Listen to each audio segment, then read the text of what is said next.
Nicolas est né en Isère, pas très loin de Beauté-Douin, de Bourgoin Pas ou pas? très loin de Martinet, le traiteur intraitable. Ah. Et dans mon premier job où je vendais des packaging, des emballages pour l'industrie Tu bossais avec alimentaire, Pierrot, quoi. j'ai Ouais. prospecté Martinet, le traiteur intraitable. 1968, naissance, après un beau diplôme de Grenoble École de Management, GEM.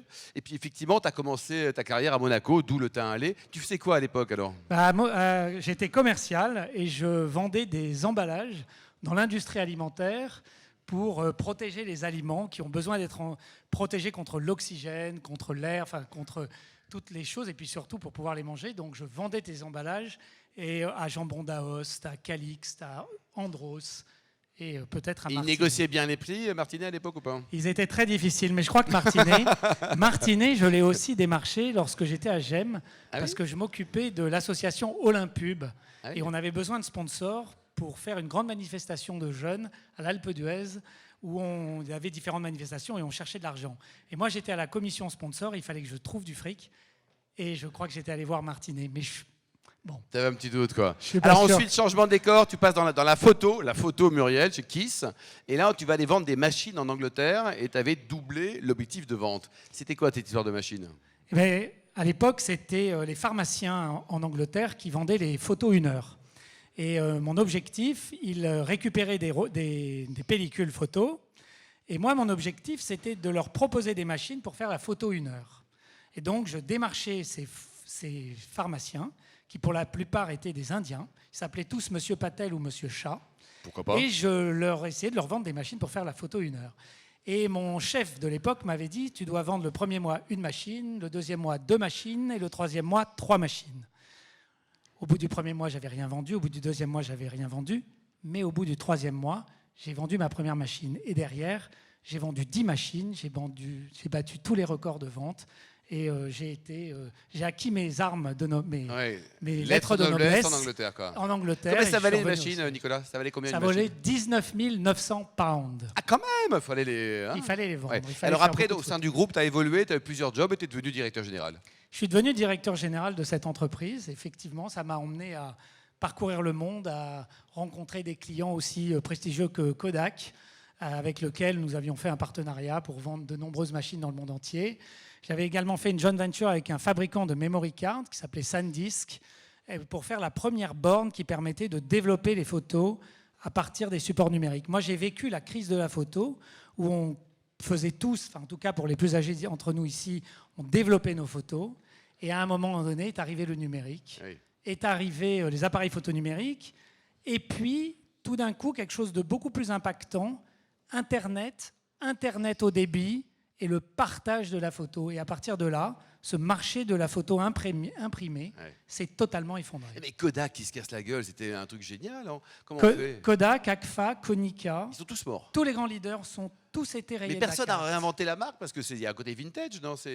La marque, elle travaille maintenant sur licence, mais elle n'a jamais su revenir comme on l'a pu connaître à l'époque. 2010, tu rejoins ton entreprise actuelle, Zeiss. Alors, un mot sur... Donc toi, tu diriges la France. Un mot sur l'historique. Ça a été créé quand? Est-ce que ça existe, un monsieur Zeiss? Alors oui, il existe le monsieur Zeiss. C'est Carl Zeiss. C'était un spécialiste dans l'optique de précision.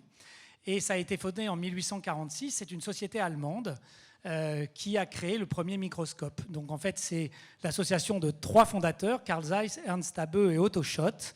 L'un était mécanicien, l'autre était opticien et le troisième était spécialiste dans le verre. Et ils ont créé les microscopes et l'entreprise s'est développée. Elle a 178 ans. Elle fait 11 milliards d'euros de chiffre d'affaires et elle a une spécificité, c'est que cette entreprise, elle appartient à personne. Elle n'a pas d'actionnaire, c'est une fondation. Et ça, c'est vraiment intéressant parce qu'à la mort de Carl Zeiss, le cofondateur Karl Ernst Abbe a convaincu les ayants droit de céder l'intégralité de leur part, de leurs actions, de leur titre de propriété. Ça n'a pas dû être facile quand même, non? Je ne sais pas comment il s'est débrouillé, mais ils ont tout mis dans la fondation. Et la fondation est donc immatérielle, elle n'appartient à personne, et elle a une mission qui est le développement des entreprises qui lui appartiennent, de promouvoir les sciences et de faire en sorte que tout l'environnement autour des entreprises qui lui appartiennent prospère et se débrouille. Donc nous, dans la RSE, on s'implique beaucoup pour s'occuper de notre environnement local. Et alors, tous les bénéfices, tu les remets dans la boîte, il n'y a pas d'actionnaire, pas de dividende, pas d'emmerde. Alors, on a beaucoup d'emmerdes, Ah, mais on n'a pas ceux venant Eh. d'actionnaires qui pourraient nous demander des comptes sur les dividendes. Mais ce qui est très intéressant chez Zeiss, c'est notre taux d'investissement en recherche et développement. La moyenne européenne d'investissement en recherche et développement, c'est autour de 3%. Apple investit 5%. Nous, on investit 15%. Et l'écart, 15% de 11 milliards, je ne sais pas si vous voyez. Et cet écart, c'est simplement l'action qu'on ne donne pas aux actionnaires. Et ça nous permet de perdurer. Ça, j'ai rien contre les actionnaires, c'est juste une spécificité de notre entreprise. Oui. Et ça nous permet de perdurer, ça nous permet d'innover, d'avoir toujours les derniers produits et ainsi de pouvoir continuer à être leader sur nos marchés, pas forcément toujours leader, mais ou co-leader, et de nous battre. mais la marge sur des lunettes, par exemple, ou sur des verres, c'est quoi? C'est 99%, non? Alors, ça, À peu près. Hein. Non, mais c'est quand même un métier d'escroc, non? nous sommes Non, en non, B2B2C. Nous vendons des lunettes à des opticiens. Et bien évidemment, nous ne vendons pas au même prix que les produits sont vendus sur le Ah marché. bon? Oui. Non, c'est Donc- beaucoup plus. c'est Donc, beaucoup tout plus le monde bas. gagne bien sa vie, on va dire quoi. Oui, mais enfin, c'est un marché qui est extrêmement concurrentiel. Nous, chez Zeiss, en France, on a à peu près 15% de part de marché. Lapsus. Mais on a un concurrent, un géant, un monstre, qui s'appelle Essilor Luxottica, qui lui a 65-70% de part de marché.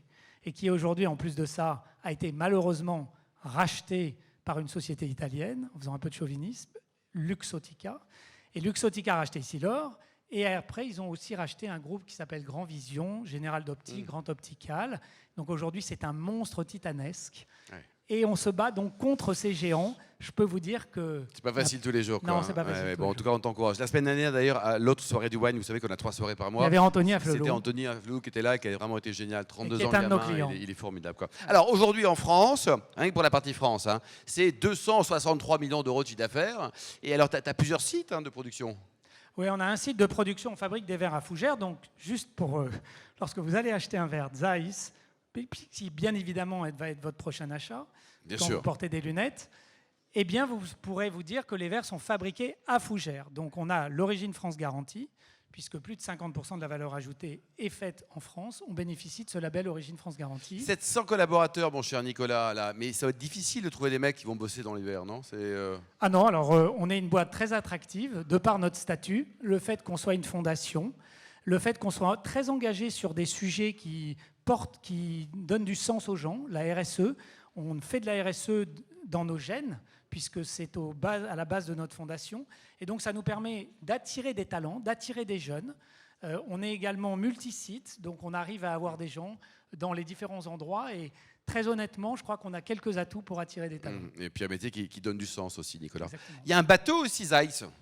Alors l'histoire du bateau, ça c'est vachement sympa. C'est un jeune qui a fait Grenoble École de Management. Très bonne Il démarche école. sur LinkedIn.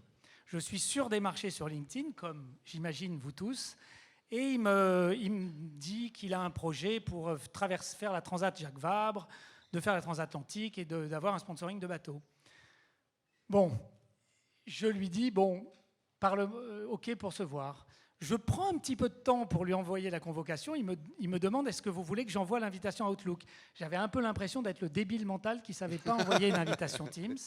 Donc je lui envoie l'invitation Teams. Et là, je tombe sur un gamin, très honnêtement, qui me convainc en 30 minutes de la pertinence de son projet. Et il l'a basé sur la performance, sur l'écologie et sur le sociétal en voulant promouvoir la voile auprès des jeunes. Il me donne des arguments très chiadés. Et en plus de ça, il est avec un photographe. Et vous savez que chez Zeiss, on fait des optiques d'appareils photo.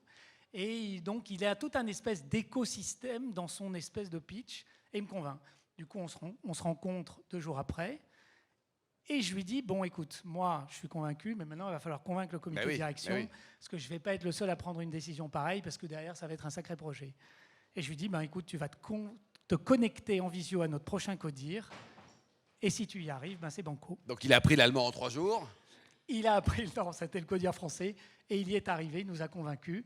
Et on l'accompagne depuis 2 ans pour les 2 prochaines années. C'est génial. Et c'est un gamin extraordinaire. Combien ça te coûte tout ça à peu près? Ça nous coûte 500 000 € par an. Et tout ça, ça démarre par LinkedIn, un contact, coucou, Et ça démarre par LinkedIn. Et je crois que le gamin à 23 ans, il a beaucoup de bol parce qu'il a un bateau. Mais en même temps, il nous le rend bien. Il porte les couleurs de Zeiss d'une façon incroyable. Il est picousé de Zeiss. C'est un ambassadeur de Zeiss. il vient intervenir dans l'entreprise, il fait visiter de son bateau, il transmet sa passion. Et c'est un vrai projet. En tout cas, c'est une très belle histoire.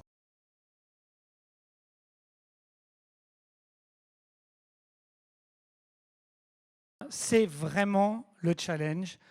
On fait des verres de bonne qualité, évidemment, et Essilor en fait de très bonne qualité. On apporte du service aux opticiens, et Essilor apporte du service aux opticiens. On est engagé dans la RSE, ils sont engagés dans la RSE. Et en fait, on a une marque forte, et on va dire qu'Essilor Varilux, en France, oui, c'est également une marque forte. Donc nous, on renforce notre marque en faisant de la communication. C'est une des raisons pour laquelle on fait de la com. Ce n'est pas uniquement pour le grand public, on fait du B2C, to be.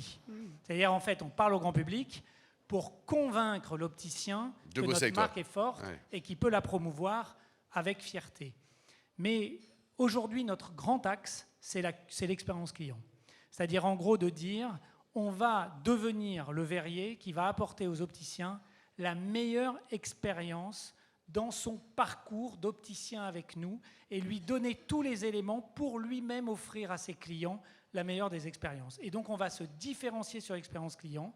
Et on a aujourd'hui un projet qu'on appelle Apollo, qui est le projet 5 étoiles, on va dire, pour pouvoir justement trop fort, apporter sur chaque point de contact le meilleur des expériences et se différencier.